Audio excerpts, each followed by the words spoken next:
Eh bien, très chers amis, Tiskoul et Shanim Rabot, Neimot, Vetomot, j'espère que vous avez passé un très bon Yom Kippour et que vous êtes en train de vous préparer de façon la plus meilleure pour ces Chagim. Une petite anecdote, très chers amis, à la veille de ces fêtes qui me rappelle toujours l'ambiance des fêtes et le message très important à faire passer. Dans une ville vivait un rave, sans grands moyens, pour ne pas dire dans une précarité assez forte, et en sa possession la seule chose qu'il avait de valable et qui avait une grande valeur, eh bien c'était cette paire de tefilines qu'il avait reçue de père en fils, d'une valeur inestimable, écrit par un sofer, et qui avait une grande valeur. Et à un moment, très chers amis, la situation du rave devenue tellement insupportable que son épouse lui suggéra de vendre cette paire de tefilines afin que le couple puisse respirer financièrement. Et le Rav dit à son épouse: ma très chère femme, cette paire de tefilines a une valeur inestimable. Elle représente des générations et des générations. Aucun endroit ne peut présenter une aussi belle écriture de tefilines. Comment pourrais-je la vendre? Les années sont passées et un jour la rabbinite, à la veille de Sukkot, eh bien, était partie faire des courses avec le peu de moyens qu'elle avait. Et quand elle revient à la maison, elle trouve sa salle à manger remplie d'élèves de son mari. Elle essaie de se renseigner quelle est la raison de cet attroupement massif.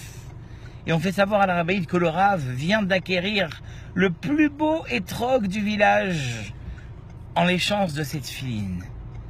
La rabbinite devient rouge vive. Elle se dirige vers la table, demande aux élèves de pouvoir passer, prend le étrog et immédiatement le croque. C'est à cet instant, très chers amis, eh bien, que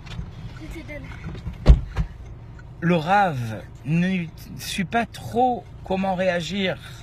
Et puis après quelques secondes de réflexion, se lève, prend ses talmidim et leur demande de se diriger à la yeshiva, et il donne un chiour majestueux. À la fin de ce chiour, quelques élèves sont venus se attrouper autour du Rav et lui ont dit: Rabbi, comment as-tu pu réagir de cette manière, sans un énervement, sans rien? Il a dit: mes très chers élèves, les tfilim, je ne les ai plus. L'étrog, je ne l'ai plus. Est-ce que je vais donner encore au Yetzer Hara la possibilité de m'énerver? Tel était le message du Rav. En cette veille de fête, très chers amis, il est de la plus haute importance que quand bien même il y a énormément de préparation, il y a énormément de rassemblements, il y a énormément de choses à préparer, ne laissons pas le Yetzer Hara nous emporter, nous mettre sous tension. On va vivre en communauté durant une semaine, voire plus.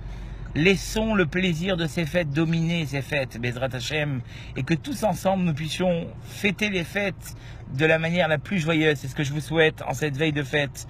Et je vous dis à très très bientôt pour un nouveau selfie.